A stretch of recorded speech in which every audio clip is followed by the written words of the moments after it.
ఇప్పుడు మనము ఎక్కడన్నా రెడీ అయిపోతుంటామండి భార్యాభర్తలు.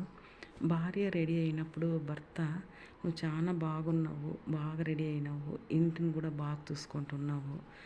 చాలా నిన్ను చేసుకొని నేను ఎంతో అదృష్టవంతుడయ్యాను" అని ఒక్క మాట చెప్తే ఆ భార్యకి ఎంత సంతోషమో, ప్రపంచమే తలకిందులైనా కూడా ఆ భార్య అబ్బా ఎంత సంతోషం హ్యాపీగా ఫీల్ అవుతుంది. పిల్లల్ని చక్కగా చూసుకుంటున్నావు, ఫ్యామిలీని చక్కగా చూసుకుంటున్నావు అంటే ఎంత ఫ్యామిలీ ఎంత బాగుంటుంది కదా. భర్తను కూడా భార్య అండి మీరు దొరకడం నాకు ఎంతో అదృష్టం అండి, మీరు చక్కగా నిర్వర్తిస్తున్నారు, మీరు మాకు బాగా నన్ను నా పిల్లల్ని బాగా చూసుకుంటున్నారు, మీరు చాలా బాగా ఉన్నారండి అని చెప్తే ఆ భార్య ఎంత ఆనందానికి అవధులే లేకుండా పోతాయండి నిజంగానే. ఎంత హ్యాపీగా ఫీల్ అవుతారు భార్యాభర్తలు అట్లా ఊరుకోరు పొగుడుకుంటే. వంట కానీ ఊరుకోరు పొగుడుకొని "నువ్వు చాలా బాగా రెడీ అయినావు, చాలా ఇలాగే రెడీ కా". నిజంగా కొంతమంది భర్తలు చెప్తారండి, "నువ్వు నీ డ్రెస్సింగ్ సెన్స్ బాగుంది, సమాజంలో నీ డ్రెస్సింగ్ సెన్స్ ఎప్పుడు బాగుండాల". అకస్మాత్ బాగా లేకున్నా కూడా భర్త చెప్పాలండి, "నీ డ్రెస్సింగ్ సెన్స్ బాగుండాల, ఇలాగే ఉండాల, నువ్వు ఇలాగే ఉండు" అని చెప్తే ఆ భార్య హ్యాపీగా ఫీల్ అవుతుంది.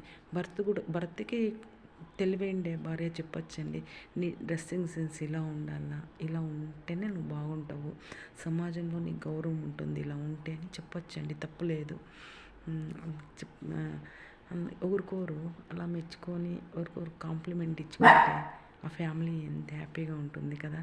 ఒడిదుడుకులు లేని ఫ్యామిలీగా ఉంటుందండి నిజంగానే.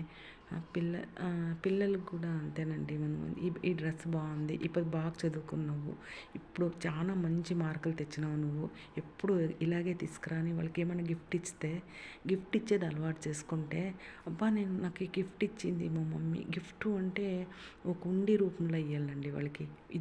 ఇద్దరు పిల్లలు ఒక ఉండి రూపంలో ఇచ్చి, ఈరోజు నీకు మార్క్ వచ్చిన దానికి నీకు 500 ఉండిలో వేస్తున్నాం, నీకు ఈ మార్క్ వచ్చిన దానికి ఈ 500 నీకు ఉండిలో. ఆ 500 కోసమైనా వాళ్ళు మార్కులు తీసుకొస్తారండి. నేను బాగా చదువుకోవాలా, ఈ డబ్బులంతా నీకు అయిన తర్వాత నీకేమో గిఫ్ట్కి లాస్ట్లో జనవరి 1కి నీకు ఏదో గిఫ్ట్ తీసిస్తానని వాళ్ళకి టార్గెట్ పెట్టాలండి. 1 ఇయర్ తర్వాత జనవరి 1కి నీకేమన్నా గిఫ్ట్ తీసిస్తాను, బాగా మార్కులు తెస్తాను, నీకు 500 వేస్తాను అని పిల్లలకు కూడా అలా చెప్పాలండి. భార్యకు కూడా అప్పుడప్పుడు "నువ్వు బాగా ఇచ్చేసినావు, ఇక పట్టు డబ్బులు, ఈ గిఫ్ట్ నీకు బాగా చేస్తాను, ఈ పని నువ్వు బాగా చేసినావు, ఈ పని నీకే" అంట గిఫ్ట్ రూపంలో ఇస్తూ ఉండాలండి భార్యకి. అప్పుడు ఎంతో హ్యాపీగా ఫీల్ అవుతుంది భార్య. అయ్యో నా భర్త ఇచ్చినాడు. భర్తకు కూడా గిఫ్ట్ రూపంలో భార్య ఇస్తూ ఉంటే ఆ భర్త ఎంతో